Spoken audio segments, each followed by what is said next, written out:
গত বুধবার আমি আপনাদের বলেছিলাম যে অশ্বত্থামা তার মাথার মণিটি দিয়েছিলেন পাণ্ডবদের হাতে তুলে ব্যাসদেবের অনুরোধে, কিন্তু যে ব্রহ্মশির অস্ত্র তিনি প্রয়োগ করেছিলেন তাকে সংহত করতে পারলেন না।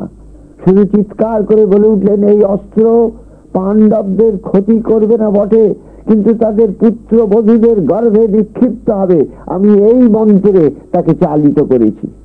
সত্যই অশ্বত্থামার ব্রহ্মশির অস্ত্র পাণ্ডবদের সধবা ও সদ্য বিধবা গর্ভবতী রমণীদের সন্তান নষ্ট করে দিয়ে তবে স্থির হল।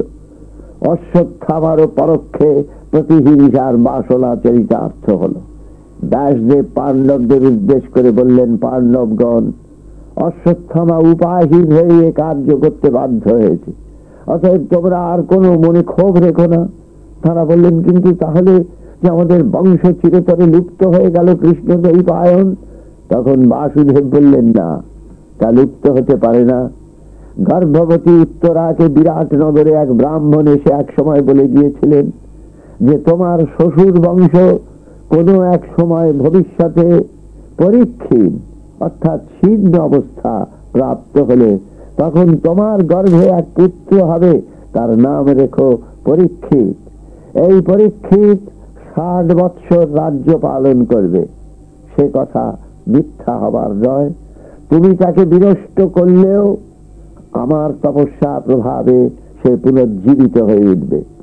ব্যাসদেব বললেন, অশ্বত্থামা, তুমি যে কুকার্য করেছ, ব্রাহ্মণ তনয় হয়ে কুকার্যের ফল ভীষণ।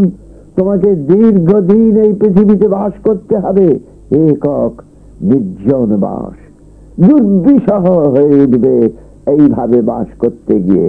কিন্তু তোমাকে তা সহ্য করতে হবে দিনের পর দিন। তোমার কোনো বন্ধু থাকবে না, আত্মীয় থাকবে না, প্রিয়জন থাকবে না, একাকী নির্জনে তোমায় ঘুরে বেড়াতে হবে। অশ্বত্থামা নতমস্তকে ধীর পদে অরণ্যের দিকে ফিরে গেলেন। ব্যাসদেব বিদায় গ্রহণ করলেন। ও ক্ষণ পরেই বাসুদেব ও পাণ্ডবরাও ফিরে গেলেন তাদের শিবিরে।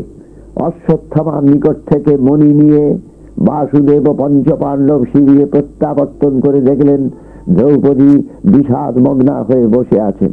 ভীমসেন যখন মণিটি নিয়ে দ্রৌপদীর কাছে গিয়ে বললেন, পাঞ্চালী, এই নাও অশ্বত্থামার সেই মণি। অশ্বত্থামার সমস্ত শক্তি নিঃশেষিত করে আমরা এই মণি নিয়ে এসেছি। তুমি যা প্রার্থনা করেছিলে আমরা তাই পূরণ করলাম। এইবার তুমি শোক পরিত্যাগ করো। তুমি ক্ষত্রিয় রমণী, তোমার বীর পুত্রেরা যুদ্ধক্ষেত্রে প্রাণ দান করে অমরত্ব লাভ করেছে, অতএব তুমি তাদের জন্য আর শোকাশ্রু ফেলো না। তোমার কাছে একদিন যে প্রতিজ্ঞা করেছিলাম তা আমি অক্ষরে অক্ষরে পালন করেছি। দুঃশাসনের বক্ষ রক্ত দিয়ে তোমার বেনি বেঁচে দিয়েছি।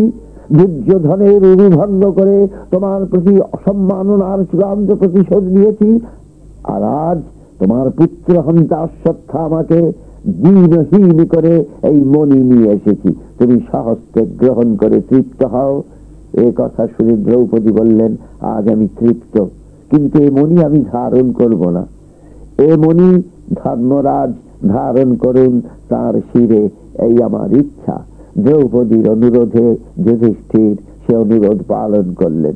এই সময় অর্জুন শ্রীকৃষ্ণকে জিজ্ঞাসা করলেন, সখা, অশ্বত্থামা কি এই মণির প্রভাবেই পাণ্ডব আর পাঞ্চাল সৈন্যদের এইভাবে ধ্বংস করতে সক্ষম হলো? বাসুদেব বললেন, না, আমার মনে হয় সে নিশ্চয় দেবাদিদেব মহাদেবের শরণাপন্ন হয়েছিল, নচেত দুঃসাহসী কার্য করার সাহস তার হতো না। শিবের কৃপায় তার এত শক্তি? বাসুদেব হেসে বললেন, হ্যাঁ, আমি তা জানি, তাঁরই কৃপায়। শিব রুদ্র তিনি প্রসন্ন হলে বলবীর্য দূরে থাক, যে কোনো প্রাণী অমরত্ব লাভ করতে পারে। তিনি সর্বভূতের আদি মধ্য অন্তঃস্বরূপ। তাঁর প্রভাবে জগতের সমস্ত কার্য সুসম্পন্ন হচ্ছে। পুরাকালে লোক পিতামহ ব্রহ্মা প্রজা সৃষ্টির উদ্দেশ্যে ভগবান রুদ্রকে বিশেষভাবে অনুরোধ করেন। ব্রহ্মার অনুরোধে শিব বললেন যে তিনি সে কার্য সম্পাদন করবেন।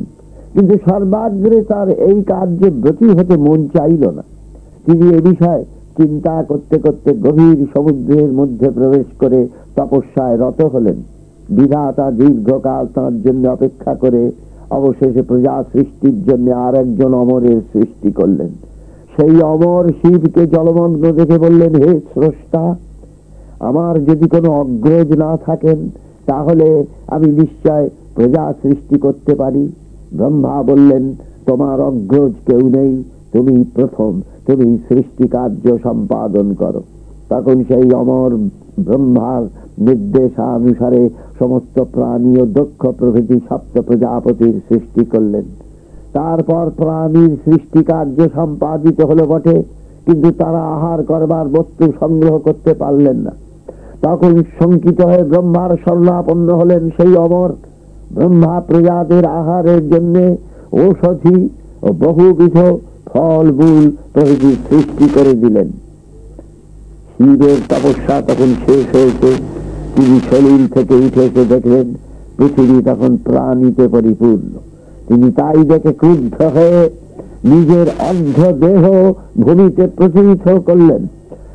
তার সেই ভূমিতে প্রথিত হওয়ার পর অশান্ত ভাব দেখে প্রাণীরা শঙ্কিত হয়ে উঠল। ব্রহ্মা রুদ্রকে বহু প্রকার কাকুতি মিনতি করে তখন শান্ত করলেন ও প্রজাদের পালন করার জন্য অন্নের প্রার্থনা জানালেন। শিব তখন অন্ন সৃষ্টি করে বহুবিধ ঔষধি দান করে মুঞ্জমান পর্বতে তপস্যা করার জন্য প্রস্থান করলেন। এরপর দীর্ঘকাল অতীত হয়ে গেল। দেবতারা শিবের এই দানের কথা বিস্মৃত হলেন। তারা বেদ বিধি অনুসারে বিরাট যজ্ঞ আরম্ভ করলেন এবং শিব ছাড়া সেই যজ্ঞের ভাগ সকলের জন্য রেখে দিলেন।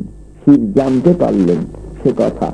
তখন তিনি সেই যজ্ঞ নাশ করার জন্য নির্মাণ করলেন এক ভীষণ সরসরাসন। লোকযজ্ঞ, ক্রিয়াযজ্ঞ, গৃহযজ্ঞ ও পঞ্চভূত যজ্ঞ দ্বারা সমস্ত জগৎ সৃষ্টি হয়েছে। দেবতারা এই চতুর্বিধ যজ্ঞ সম্পাদন করতে ব্যস্ত। এমন সময় ভগবান রুদ্র এলেন। তার রুদ্র মূর্তি দেখে সমস্ত পৃথিবী কেঁপে উঠল। পর্বতগুলি থর থর করে কাঁপতে লাগলো। রুদ্রের সেই মূর্তি দেখে দেবতারা ভয়ে কাঁপতে লাগলেন। কারুর শক্তি হলো না একটি কথা বলেন। দেবাদিদেব যজ্ঞকে লক্ষ্য করে এক ভীষণ সলক্ষেপ করলেন, আর যজ্ঞ বাণবিদ্ধ হয়ে মৃগরূপ ধারণ করে তৎক্ষণাৎ অগ্নির সঙ্গে স্বর্গের দিকে এগিয়ে চললেন। মহেশ্বর ছুটে চললেন তার পশ্চাতে। মহাদেবের গমন পথে সূর্য ছিলেন দাঁড়িয়ে। তিনি তার দুটি বাহু ছিন্ন করলেন, অন্ধকার করে দিলেন দুটি নয়ন, পুষার দন্তপঙ্ক্তি দিলেন বিনষ্ট করে। তখন সহসা আর এক সরাসন করে দেবগণের গতি রুদ্ধ করে দিলেন সেই রুদ্র।